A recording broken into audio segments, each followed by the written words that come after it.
And Professor Saul, concerning the latest Unrwa ban by Israel, could you also unpack the legality of that? So the Israeli parliament adopted two laws recently which ban UNRWA from undertaking any activities within Israel.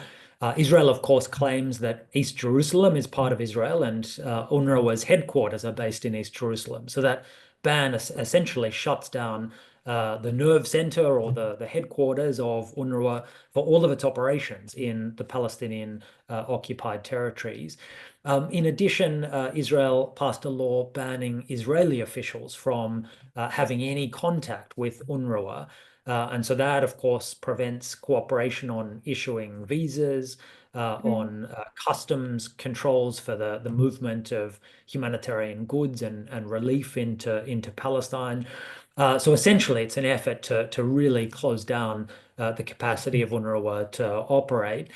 The problem, I mean, there are lots of problems with that. Foremost, of course, it's that UNRWA has a mandate from the United Nations General Assembly. States in the region are required to cooperate with UNRWA. It's not just some kind of free choice of Israel whether to continue to cooperate or not. It's an obligation as a member of the United Nations. Under the UN Charter, there is an obligation to cooperate with the mandate of UNRWA.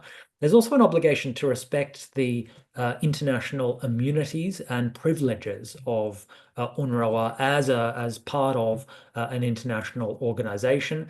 That means not ceding its property, like its headquarters premises in East Jerusalem, not interfering with its staff or the movement of its vehicles, its warehouses, etc. And so these are all obligations that are being violated.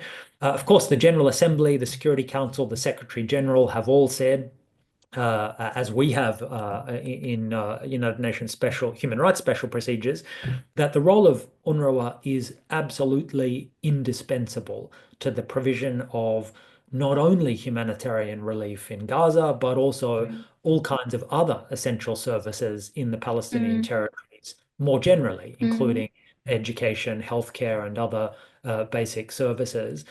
So there is no other actor who can fill the gap, who can somehow substitute for the role that UNRWA plays, also in coordinating a much larger group of humanitarian actors, including other UN actors on the ground. And so the fact that this is being done in the middle of an acute humanitarian crisis, when many people in Gaza are facing extremely high levels of hunger and malnutrition, where most of the buildings and public infrastructure have been damaged or destroyed in Gaza. Now is not the time to play around with trying to replace UNRWA with something else. And by the way, Israel has not put in place any kinds of mechanisms or alternatives which could fill the gap that UNRWA provides currently.